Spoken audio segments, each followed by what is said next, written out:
All right, thank you very much. I'm Bill Appleton. I'm the CTO here at Metazoa, and I'm going to talk to you today about the new intelligent assistant that's shipping in our Snapshot product. So, Metazoa has six listings on the App Exchange, and it's a little bit confusing because five of them are all really subsets of Snapshot. So, our main product is Snapshot. But the new intelligent assistant really enhances all of these listings. So all of the different solution centers, the data migration, and of course, Snapshot, the assistant is now right there helping you use the product, helping you analyze problems and issues. So it's a really important new feature. So looking at how Snapshot uses AI, first of all, we support OpenAI and Gemini and Microsoft Azure. We have a free version that you can use. You can enter your own developer key for any of those environments if you want to do that. And of course, you can turn AI off. But AI is becoming a more important part of our core product and especially our roadmap. So one thing we provide are what I call the explainers. And the explainers are context engineering that instantly explain a report, an error, or an asset in Snapshot. And those have been around, they continue to be useful. The next level is what we do with prompt automation and metadata quality. And so that's the ability to transform your org with AI. And so, for example, you could find an email template and develop a prompt that makes that template to be just the way you want it. And then you can apply that to all of your templates. And you can either find problems or you can find and fix problems. And so the new thing, though, is the intelligent assistant. And what I say new, it's actually our third version of the intelligent assistant. We've finally gotten this right.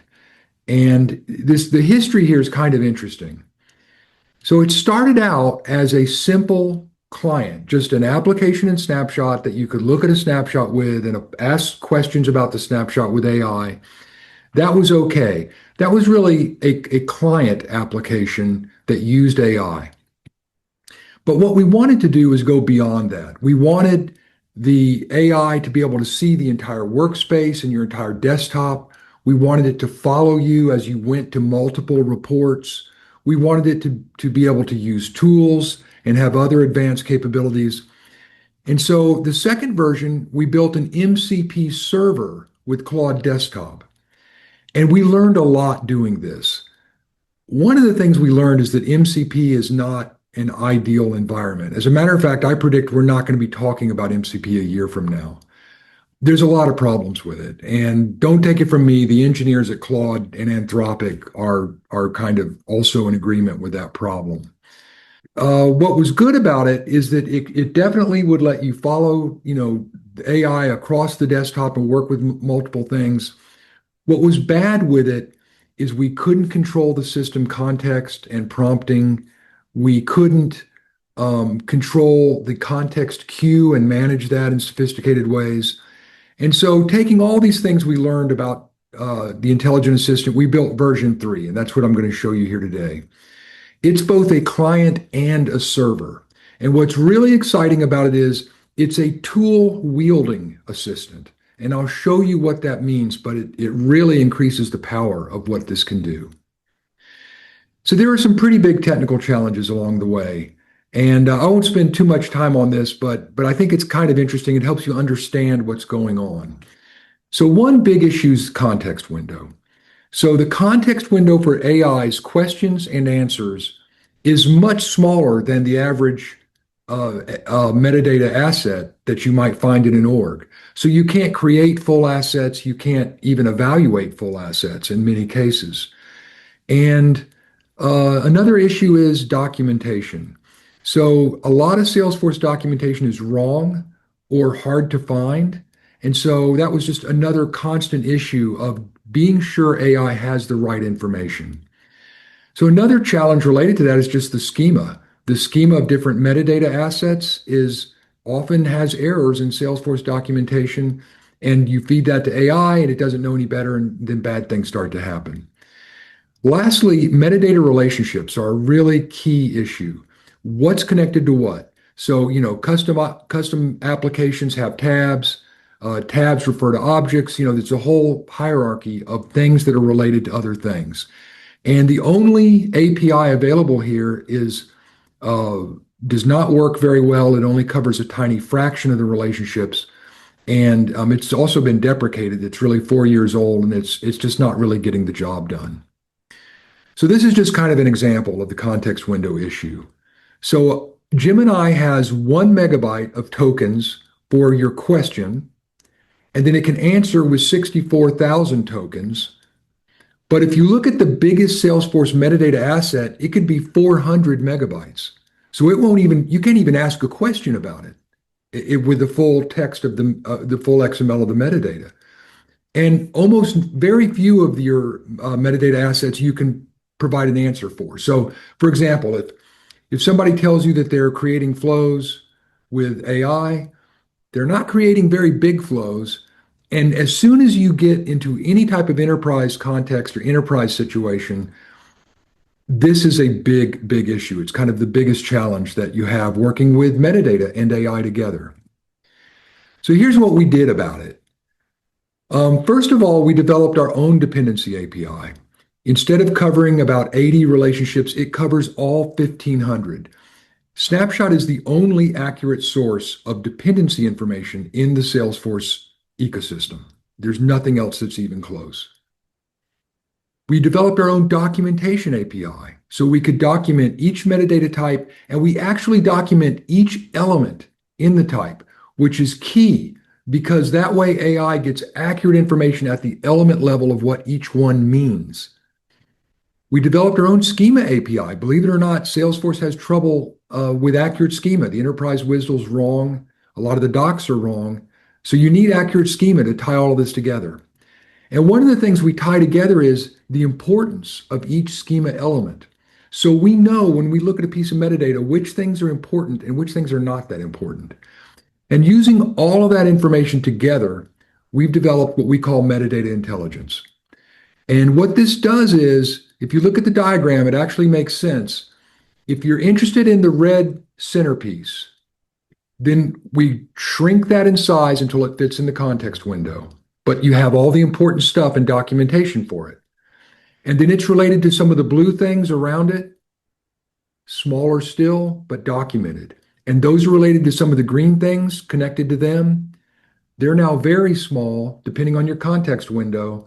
And maybe they're just down to the descriptions and some of their summary statistics.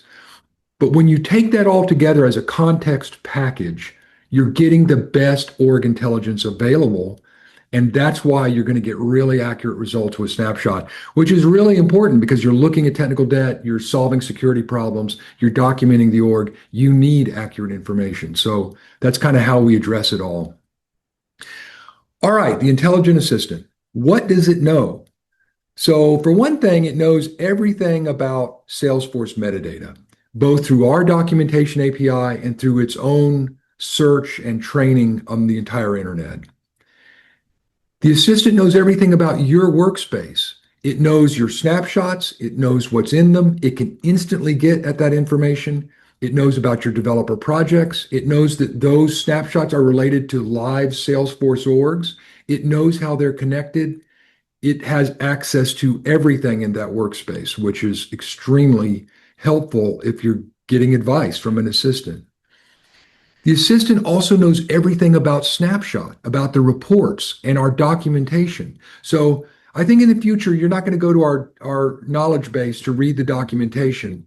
I think a more likely scenario is that you're just going to ask the assistant what to do, and it will have read all the documentation. And that's really the way the future kind of looks to be unfolding with AI. Lastly, your assistant can see the screen that you're working on. They're right there with you in the report. And so this is a really key issue because so many reports in Snapshot are computationally massive, long-running transactions, or massive amounts of data that's now been summarized. All of that stuff is really difficult for AI to do. But if you get that summary report and it's sitting there right there with you and you're looking at the same report, it can really be useful because that's the kind of the amount of information that it can really analyze and help you with. So that's just a key aspect of the new assistant. So what are the use cases? Well, one of the big problems that we've always had with Snapshot is it's just a comprehensive product. I mean, there's 60 reports. And so for one thing, it can just help you find stuff. So if you tell it, how do I do this? It knows, it'll tell you, or it'll tell you it doesn't do that or whatever, but it'll take you there directly. Secondly, the assistant can help you on projects. Projects can be long lasting. They can take multiple days or weeks or months or however long you work on the project, but it keeps a durable memory of the milestones in your project. And so when you go back to a project, it's up to date and it remembers where you are and the things that you found so far in the project. The assistant is really good at troubleshooting. If you get an error, just ask it about the error. It'll dive behind the error. It'll look at the metadata. It'll look at the data. It'll compare things. It'll figure stuff out, and it'll come back with amazing answers. So troubleshooting errors is really improved. Investigation is another thing. If you're looking at a report and, it's like something doesn't quite look right, you can just ask the assistant, dive inside that report, go track down all that stuff and find out for this particular record type or whatever it is, what's the deal? And it'll know, it'll tell you.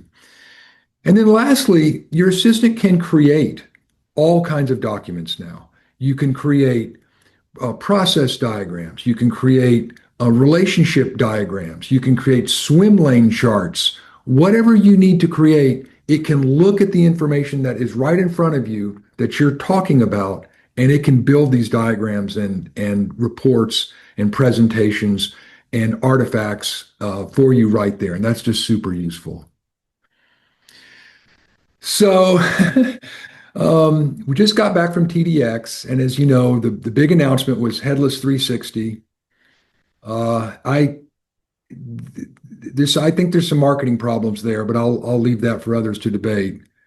But what is Salesforce talking about? What they're talking about is the ability to use Salesforce from a CLI, from MCP, from an API, and not just from a browser. Matter of fact, Salesforce seems to be moving away from the browser, which is excellent. And so, but as we just talked about this, though, with Snapshot, some of the things we do are computationally massive. AI can't do that. They're long-running API transactions. AI is terrible at that. They have massive gigabytes of data that has to be summarized. AI is terrible at that. But Snapshot's really good at those things. And so what we've done is we've turned Snapshot into a tool for AI. Because not only can it see your screen, it can click on things and drive the car. And so this is what, I call it self-driving Snapshot. This is really what our roadmap is all about and how Snapshot becomes headless. You're going to be there in Slack and you're going to send Snapshot a message and say, investigate this, do this, deploy that, set up this developer data in the sandbox, come back, tell me how it all went. And Snapshot will go do all that stuff for you and come back with whatever the results or the message are. And so then you're using Snapshot from Slack or from email or from, just an instant message or however you want to use it. So that's really our vision for the headless org management application of the future that's going to really make Salesforce easier to manage, less expensive to own, make it easier to perform transformations on your org and everything like that. All right, so that's my little presentation. Now I'm going to show you some of this stuff live. So first generation of the assistant, it was just an application. It would come up like this, and you could ask questions about your snapshot, and that was pretty good. But we wanted to help you with the whole product. And so then the second generation was kind of with, where'd it go? Claude Desktop. Claude Desktop would come up, but we couldn't, it was really Claude Desktop using Snapshot as a server. We really couldn't control the experience and everything we wanted the assistant to do. And so the new intelligent assistant is right here. It's just a part of Snapshot. It's in that right-hand sidebar, and it has a lot. You should take a few minutes to set up your assistant. It's really easy to do. Just click on them. And the first thing you'll notice is that you've got an architect or a developer or an administrator. And so that controls the style and the information that your assistant needs. You can switch in the middle of projects between your architects, your administrators, and your developers. You can give them names if you want. I've got Jason, Frank, and Nancy here. It makes it more personal, which is kind of cool. Another thing to think about is the style here. They can be reactive, which means they just kind of react to what you do, advisory, collaborative, or proactive, which means they kind of take the lead and they'll really help you. They'll really do stuff. They'll start driving the car. And so if it's too much one way or the other, you can always come here and change that at any time. So the other thing up here is your project information. Now, these are the three kind of default projects we have. You can make your own projects and you can define them here. As a matter of fact, I encourage you to do that. So it probably wouldn't be technical debt. It would be, Apex cleanup for Q3 or whatever your project is. You can have as many as you need. The other thing is, as you're working with the assistant, there's milestones. There's important things that happen, and the assistant will automatically create milestones, and they'll appear down here in the project milestone box. But you can edit them and you can see them. It's all visible to you. But it's the history of everything you've been through. So that's a really useful thing to know about as well. You should enter your user information. Don't be shy. Tell the assistant a little bit about you. It'll become more personal. It'll be able to use your name, and it knows something about you, like what certifications you've passed, or what your experience level is, or whatever you want to share with them. That's very helpful. And then lastly, here are the tools. And so this is 15 of the most powerful tools available to any AI assistant in org management for sure. It can list out your snapshots and the deployment arrows on your desktop. It can fetch raw metadata assets if they fit, or it can describe a metadata asset, and that's our magical org intelligence context packet that describes a metadata asset and gives you incredible information about it. They can list out all the snapshot reports. They can launch reports for you. They can click on items and change tabs and select things and conduct activity for you if you choose. You can also look at records and objects, including SQL queries, and you can execute anonymous Apex so that the AI can put together an anonymous piece of Apex to run a very special test or something that's otherwise difficult to do. And then lastly, you can generate artifacts. And so you can turn these off. So for example, if you don't want AI to have any access to your data, even read-only access, check your data tools off. If you're worried about execute anonymous, we haven't had any problems with it, but if you're worried about it, just turn it off. If you don't want AI to ever drive, then turn off take report action. So you can really customize your experience here. And then once you customize your experience and have AI working the way you want, really you should just share what you're working on. This is just like me being there or Ryan being there by your shoulder. We're seeing what you're seeing. We're there on the same project. We're trying to help. So for example, you could say, look for forgotten assets in the metadata quality snap, and my assistant there, she finds the report and gives me what she thinks the next useful steps should be. But I want her to preview my custom object validation rules, and she does, and she analyzes them as she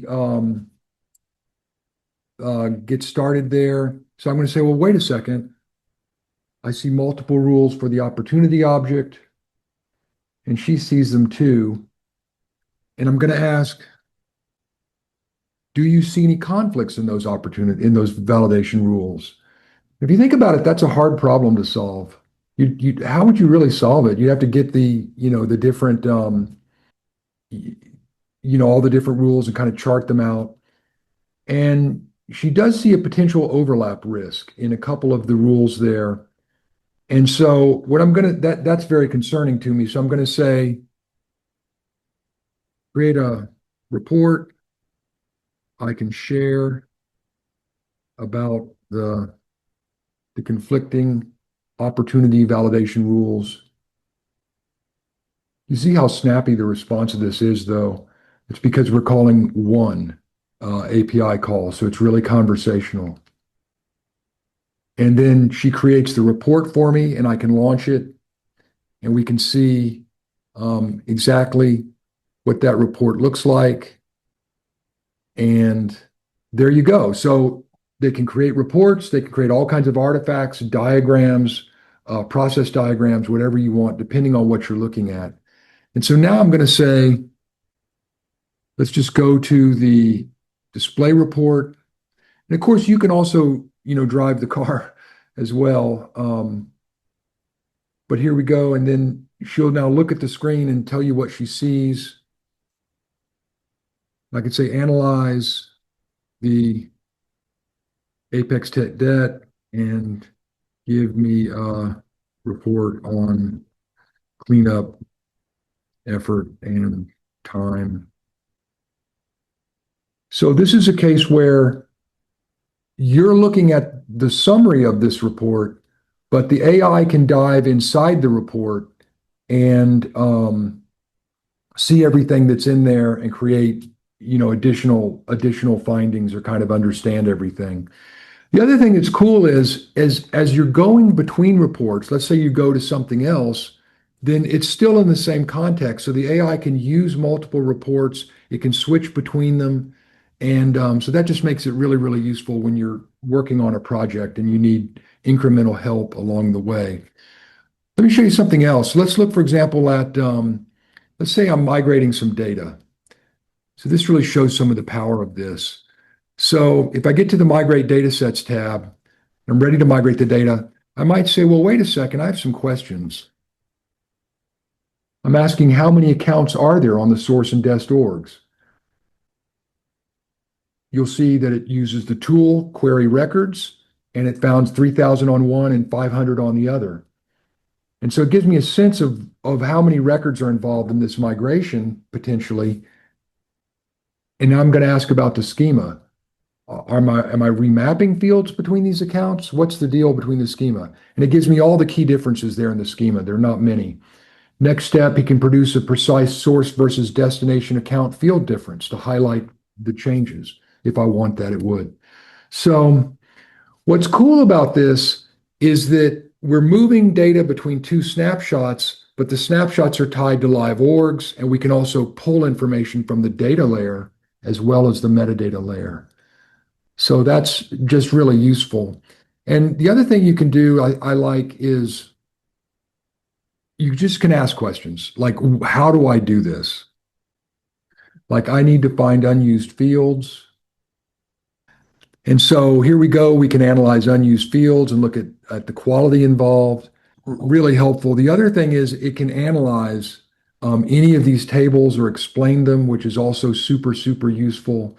So if you're looking for information about a report or something else like that, the AI will help you and really kind of dive into the report at that point. So I think that's a lot of what I wanted to show you today. Maybe there's some questions from the audience, and we can tackle those. I do have one question that came through. Actually, two questions. Sorry. First, I am in a very compliant, conscious industry, so how do I ensure that my data is not potentially commingled with another Snapshot user's data when using the assistant? Well, you need to read the terms of service for OpenAI or Gemini or whichever provider you want to use. And you need to satisfy yourself that they're not going to do that. They don't train their models on transactions. That's the main thing that's in any of these enterprise contracts with OpenAI or with Gemini. And I believe them because if they did do that or accidentally did that, then they would be caught pretty quickly. Somebody would say, "What's my email address?" and AI would know, and then you're like, "Well, where did you get that information?" And there would be an outcry.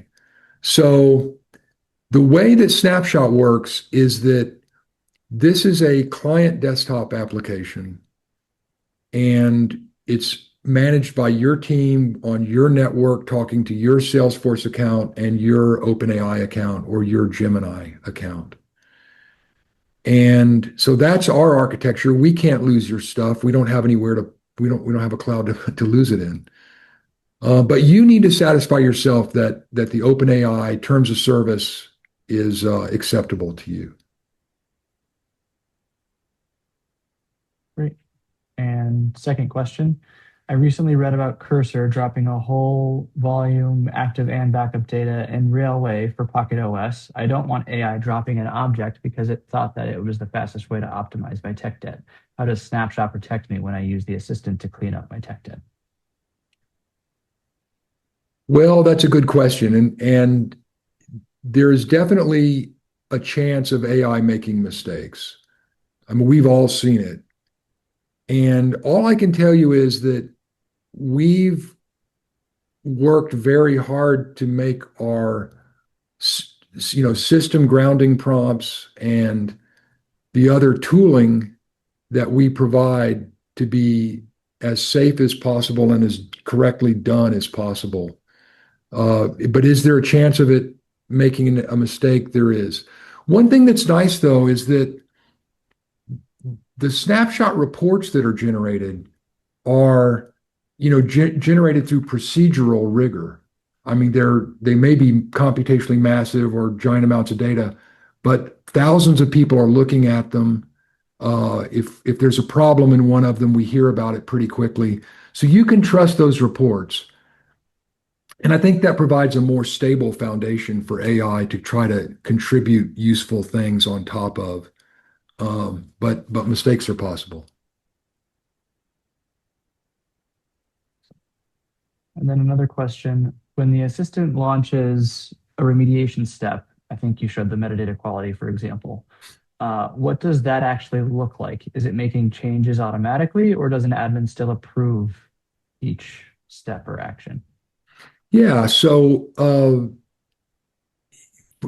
first of all, it's caution to always ask permission for anything that's going to change or data or metadata.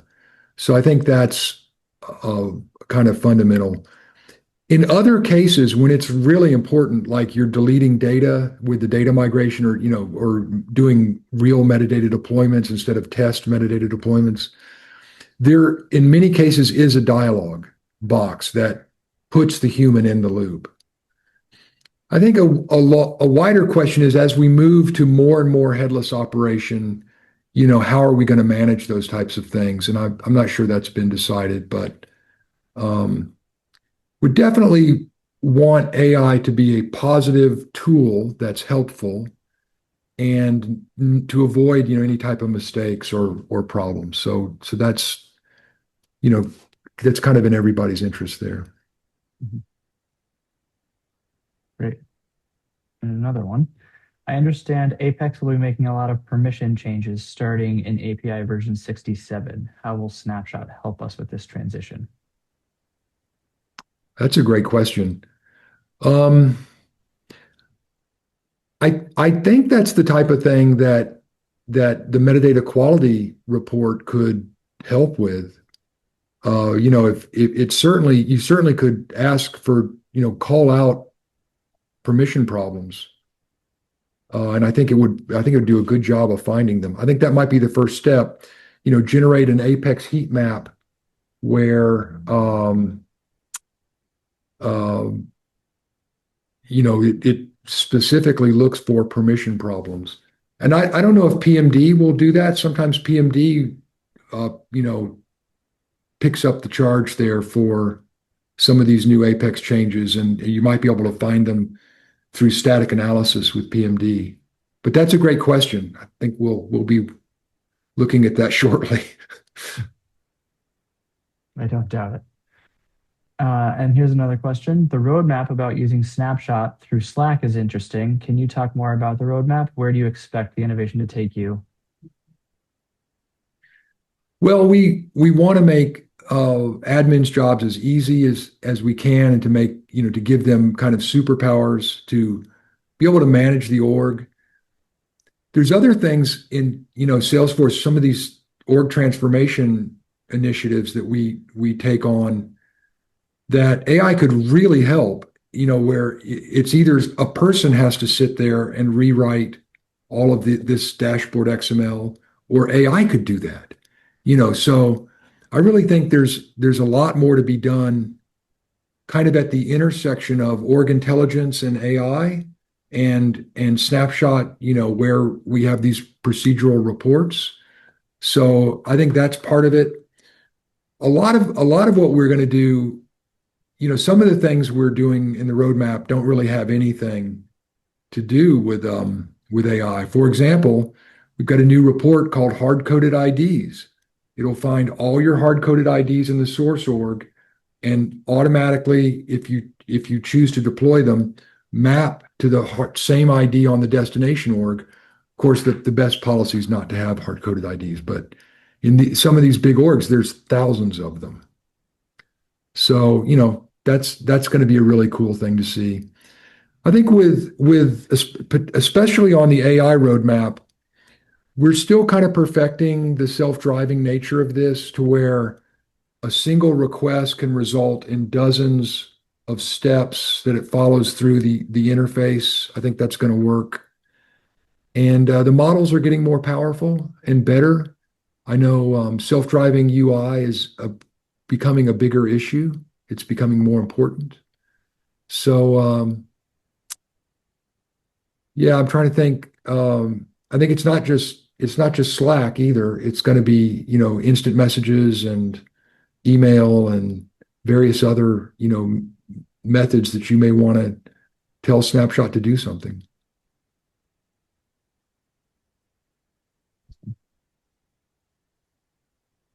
And then for documentation, how does the documentation stay current as the org evolves? Is there a way to regenerate or dip against a previous version? Oh yeah, sure. Yeah, so I mean, a really simple way to handle that would be just to set up a snapshot on a schedule so it happens once a week or once a day or whatever, and then generate all your docs, regenerate them, and put all the docs into a file or into a folder or into Slack or email or Chatter or wherever you wanted to kind of output all that documentation. And then they definitely stay up to date. And a number of the documents are time series based, like permission changes and things like that. So, Awesome. And with Pablo's happy soup going away, how do you expect Snapshot to step up to fill the gap? well, we have, I think, the impact analysis application I showed. I didn't demo it today. It's available for free on the App Exchange. It gives you great results. It's super useful. Covers 1,500 relationships, including all of the interior relationships of things like Visual Force pages, all the hard stuff. And so it's out there. It's free. It's not a CLI at this point. Maybe it should be, but so that's a roadmap thing that's definitely going to come up. Is we're definitely working on org fingerprinting, where you can characterize an entire org and compare it against average orgs or tech debt heavy orgs or other orgs. And we're definitely working on a CLI version of Snapshot to provide org intelligence um, to other assets on the desktop. For example, Salesforce DX or some kind of custom application you wanted to build. So yeah, that's a good one. Thanks for reminding me. Yeah, of course. And one last question so far. How do you see these tools being utilized in orgs of SFDC that have managed packages, example in Cino and Financial Services Cloud in the same org? Any issues to think about ahead of time? Um, so we do a great job with packages today. You can see all of the customizations that the package has made to your org, and even your org can also customize the packages. And we actually have a report called Manage Packages that shows you the entanglements both directions. Um, we're good at at migrating packaged objects as data. We're good at deploying package customizations as metadata, or the unpackaged customizations of packaged things. And but on the other hand, packages are kind of not your business. If you're, they're kind of managed by someone else. So AI is good, does feeds into all of those same systems, and it would be able to work with managed things just as well as unmanaged things. All right. Thanks, Ryan. Thanks, everybody. I really appreciate it. Shoot me an email if the intelligent assistant isn't being helpful. Or me. Or Ryan. Yeah, even better.